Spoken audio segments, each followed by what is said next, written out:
শুনছেন উন্মাদনা, লেখনীতে কায়নাত খান কবিতা, আর কণ্ঠে আমি ছোঁয়া। উন্মাদনা পার্ট ১। ঢাকা মহানগরের আদি অঞ্চলটিকে বলা হয় পুরান ঢাকা। বুড়িগঙ্গা নদীর তীরে অবস্থিত এক রাজকীয় আদি অঞ্চলটি হচ্ছে পুরান ঢাকা। ৪০০ বছরেরও বেশি পুরনো ঘিঞ্জি গলি, ঐতিহাসিক স্থাপত্যের পাশাপাশি পুরান ঢাকা ফেমাস আরও একটা জিনিসের জন্য, সিন্ডিকেট।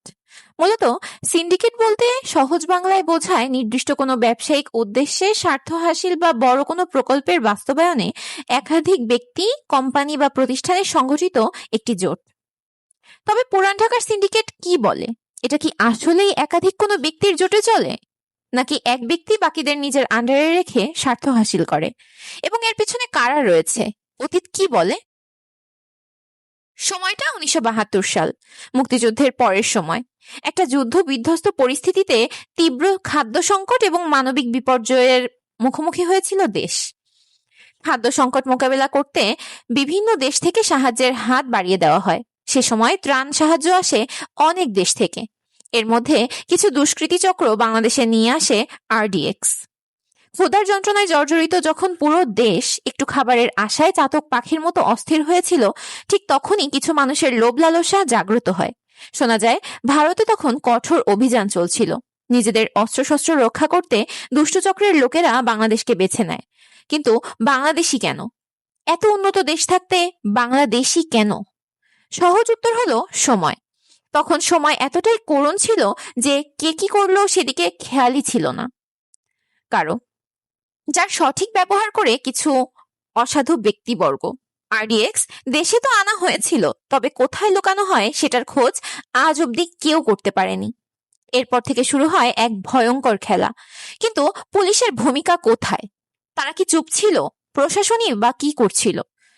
এই বিষয় নিয়ে অতিরিক্ত ঘাটাঘাটির ফলে বেশ অনেক ন্যায় পুলিশ সদস্যকে খুন করা হয়, কারণ উপর মহলের হাত ছিল এই সিন্ডিকেটে।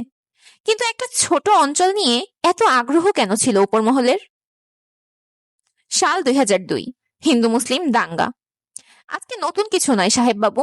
কতদিন আটকে রাখবেন এই জানোয়ারগুলোকে? হাতে থাকা ফর্দটি বিছানায় রেখে স্ত্রীর সম্মুখে দাঁড়িয়ে প্রিয়তমার নরম তুলতুলে হাত দুখানা শক্ত করে ধরে নিজের বুকে ঠেকালেন ওসমান সাহেব। ১৯৯৭ সাল থেকে এই অবধি সিন্ডিকেটের বেতাল বাদশাহ বলা হয় ওসমান সাহেবকে। তার তীক্ষ্ণ বুদ্ধিমত্তা বরাবরই সকলের আকর্ষণের কেন্দ্রবিন্দু। সাথে ন্যায়পরায়ণ ভাব আদর্শের এক জীবন্ত দৃষ্টান্ত প্রতীক হিসেবে রয়েছে। কিন্তু একটা জায়গায় একজন আদর্শ লোক থাকবে এবং তাকে উপরে পাঠানোর জন্য দুষ্ট চক্র থাকবে না, এটা কি আদৌ সম্ভব? এই নিয়ে ৬ বার তার উপরে হামলা হয়, কিন্তু এই হামলার নৈপথ্যে কে বা কারা রয়েছে আজ অব্দি তিনি জানতে পারেননি, যার ফলে নিজের জীবনের পাশাপাশি স্ত্রী সন্তানদেরও জীবনের ঝুঁকিতে রাখেছেন তিনি।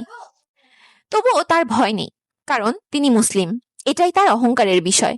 ওসমান সাহেবের স্ত্রী জান্নাতুল ফেরদৌসের হাত দুটো ধরে চুমু দিয়ে বললেন, আমি যদি চলে যাই গিন্নি, এরা একজন আরেকজনকে ছিঁড়ে খাবে, খুন গুম ধর্ষণ বেড়ে যাবে। আল্লাহর বান্দা আমি, প্রাণ থাকা অবস্থায় তো এতগুলো মানুষকে মরতে দিতে পারি না। আর আপনার কিছু হলে? আল্লাহ তো আছে গিন্নি। সাহেব বাবু, দরজায় জোরে করাঘাতে মুখের সম্পূর্ণ কথা শেষ করতে পারেন না জান্নাত বেগম। এর আগেই সমস্ত ধ্যান চলে যায় দরজায়। দেয়ালে টাঙানো ঘড়িটির দিকে তাকিয়ে দেখেন রাত ১২:২৭। এই সময় তাদের তো কোনো চাকর বাকরেরও বিরক্ত করার কথা নয়। কড়া নির্দেশ দেওয়া রয়েছে, রাত ১০টার পর নো ডিস্টার্ব। তাহলে ওসমান সাহেব গিয়ে শয়নকক্ষের দরজা খুলে দাঁড়ান। কাজের মেয়ে নুরি হাঁপাতে হাঁপাতে বলল, কর্তা, চন্দ্র আর কৃষ্ণ আইছে, আবার পশ্চিম পাড়ার মালুজাত মুসলমানগো লগে লাগছে। নুরির কথা শুনে তাড়াহুড়া করে আলনা থেকে একখানা পাঞ্জাবি নিয়ে তাড়াহুড়ো করে গায়ে জড়ান ওসমান সাহেব। কক্ষের দোরগড়ায় গিয়ে আবারও পেছনে ফিরে বললেন, চিন্তা করো না গিন্নি, আমি খুব তাড়াতাড়ি ফিরে আসব। কথা দিচ্ছেন তো সাহেব বাবু? কথা দিলাম। ২৫ বছর পর। উন্মাদনা পাঠ অভি। নারী জাতি ভয়ঙ্করী। নারীর ফাঁদে পড়েছে যে জন, নিঃস্ব হয়ে মরেছে সেজন। মুঠোফোন হাতে নিয়ে ফোনের স্ক্রিনে নিজের সব থেকে অপছন্দীয় নারীটির অবয়ব দেখতে দেখতে কথাগুলো আওড়াতে থাকে অভি। গ্যারেজের ভ্যাপসা গরম আর পোড়া মবিলের গন্ধের মাঝে অভি ওরফে চাঁদ যেন এক চলন্ত আগ্নেয়গিরি। বয়স তার 25-এর কোঠায়, শরীরের ভাজে ভাজে তারুণ্যের উদ্দামতা, আর চোখে মুখে এক ধরনের থোড়াই কেয়ার ভাব। মহল্লা এবং কালো দুনিয়ার লোকেরা তাকে চাঁদ বলে ডাকে ঠিকই, কিন্তু সেই চাঁদে জোছনার চেয়ে কলঙ্ক আর ঝোড়ো হাওয়ার দাপটি ছিল বেশি। অভিজাদের নাম যতটা না ইউনিক, তার থেকেও বেশি ইউনিক তার সাজসজ্জা। কুচকুচে কালো রঙের একটা ফিটিং শর্ট পাঞ্জাবি, যার উপরে দুটো বোতাম বরাবরের মতোই আলগা করে রাখা। হাতের হাতা দুটো ভাঁজ করে কনুইয়ের উপরে তোলা, যেন যে কোনো মুহূর্তে কারো কলার ধরার জন্য সে প্রস্তুত। কিন্তু সব থেকে আকর্ষণীয় বিষয় হলো তার পরনের সেই গাঢ় খয়েরি রঙের মুন্ডুটা। তবে অভি শুধু মুন্ডুতেই সীমাবদ্ধ নয়, সে জিন্সও পরে, টাইট ফিটিং। বাঙালিরা সচরাচর যেভাবে লুঙ্গি পরে, অভি ঠিক সেভাবে পরে না। সে এটাকে কোমরে পেঁচিয়ে এক প্যাচে এমন ভাবে পরে যেটার ফলে সামনে একটা চমৎকার ভাঁজ পড়ে পায়ের কাছে গিয়ে মিশে থাকে। এই মুন্ডুটি তাকে সাধারণ বখাটেদের চেয়ে আলাদা করে, এক ধরনের রাজকীয় রাফ অ্যান্ড টাফ লুক এনে দেয় মুখশ্রীতে। পায়ে অভি সবসময় সিম্পল বেল্ট বিশিষ্ট জুতো, এবং যখন জিন্স পরে তখন শু জুতো পরে। অভি নিজের মাঝে লুক নিয়ে এতটাই শৌখিন যে তার মতো লুক ক্রিয়েট করা তেমন একটা সম্ভব হয় না কারো, যেটা তার বিশেষত্বটাকে বরাবরই সবার থেকে আলাদা করে আনে। গ্যারেজের এক কোণে একটা আধা ভাঙা বাইকের ওপরে হেলান দিয়ে ফোনে দৃষ্টি নিক্ষেপ করে রাখে অভি। চারপাশটা পুরনো লোহালক্কর আর টায়ারের ঠেসা। সিলিংয়ে একটা টিমটিমে হলুদ বাল্ব তার মাথার উপর দুলতে থাকে। সেই হলদেটে আলো আর ছায়ার খেলায় তার গায়ে তামাটে রংটা আরো রহস্যময় হয়ে ওঠে। উজ্জ্বল শ্যামলার মাঝে তার ফেস কাটিং বরাবরই আকর্ষণীয়। অভির সমস্ত ধ্যান এখন তার হাতের স্মার্টফোনটার দিকে। ফোনের স্ক্রিনে নীলচে আলোটা তার তীক্ষ্ণ নাক আর চিবুকের উপর এসে পড়তে থাকে। সে গভীর মনোযোগ দিয়ে ফোনে কার যেন আনন্দের ছবি দেখতে থাকে। তার চিরচেনা বখাটেপনা বা ঠোঁটের কোণে বাঁকা হাসিটা এখন গায়েব, বরং সেখানে জমাট বেঁধেছে এক অদ্ভুত নীরবতা।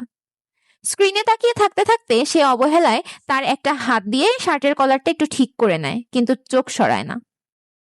ওই স্থির চোখের দৃষ্টি আর পাথরের মতো শক্ত হয়ে দাঁড়িয়ে থাকা অবয়বটা দেখে বোঝা যায় আজ তার অপছন্দীয় নারীটির কপালে দুঃখ আছে। প্রতিদিনের মতো ঠিক 4:47 আনন্দীর উপস্থিত থাকার কথা অভির গ্যারেজে, যেখানে তার প্রধান কাজ হলো অভির সামনে পাথরের মূর্তির ন্যায় দাঁড়িয়ে থাকা। অভি চেয়ার নিয়ে বসে থাকে এবং আনন্দী তার সামনে 1 ঘন্টা দাঁড়িয়ে থাকে। এটাই হলো তাদের রোজকার যোগাযোগের পরিণাম। তবে দাঁড়িয়ে থাকার ক্ষেত্রে কিছু কড়া নির্দেশনা রয়েছে। এক বিন্দু পরিমাণ নড়াচড়া করা যাবে না, চুপচাপ দাঁড়িয়ে থাকতে হবে। যদি নড়াচড়া করা হয় তাহলে আবারও রিপিট 1 ঘন্টা দাঁড়িয়ে থাকতে হবে। এটাই হলো চাঁদ ভাইয়ের নিয়ম। গত 3টি বছর ধরে এই নিয়মটি চলে এসেছে, হয়তো আমৃত্য চলেও যাবে এই অদ্ভুত নিয়মটি। অভি এক এক করে আনন্দের আজকের ছবিগুলো দেখতে থাকে। কলেজের বাইরে নিজের ছেলে এবং মেয়ে বন্ধুর সাথে হেসে হেসে ফুচকা খাচ্ছিল আনন্দী। যেখানে তার অভির গ্যারেজে ঠিক সময়ে উপস্থিত থাকার কথা, সেখানে মনের সুখে ফুচকা খেতে থাকে সে। বিষয়টি মোটেও পছন্দ হয়নি অভির। আনন্দী হয়তো ভেবেছিল একদিন লেট করে গেলে কি বা এমন আসবে যাবে, তাই সে ফুচকা খেতে চলে যায় অভির কড়া নির্দেশ অমান্য করে। তাছাড়া এ সময়ে কে অভিকে সত্যটা বলবে? কেউ তো ছিল না চারপাশে। কিন্তু অভির হোয়াটসঅ্যাপে ঠিক 5টায় কিছু ছবি সেন্ড হয়, যেটা দেখার পর অভি নিজেই কিছু কথা নিজের সাথে আওড়ালো। নারী তুমি ধন্য ঠকবাজির জন্য, জয় নারীর জয়, তাদের পাল্লায় পড়লে জীবন হইব ক্ষয়। ছবি দেখতে দেখতে অভি হুট করে উপলব্ধি করে তার সব থেকে অপছন্দের রমণীটি এখন তার পেছনে দাঁড়িয়ে রয়েছে। অভি পেছনে ফিরে চোখ থেকে চশমাটা সরিয়ে মুন্ডুটি একটু উপরে ধরে সামনে এসে দাঁড়ায়। আনন্দীর বরাবরের মতো সামনের দুটো বোতাম খোলা, সেখান থেকে গোল্ডেন চেনটি চিকচিক করে নিজের চমক জানান দিচ্ছে। কানের হেডফোন খুলে উস্কো খুস্কো চুল ঠিক করতে করতে বলে, ছুটি হইছে কয়টায়? মাথা নিচু করে মিনমিন করে আনন্দী বলে, 5টায়। আনন্দীর কথা শেষ হতেই অভি তাকে অনুকরণ করে আওড়ায়, 5টায়?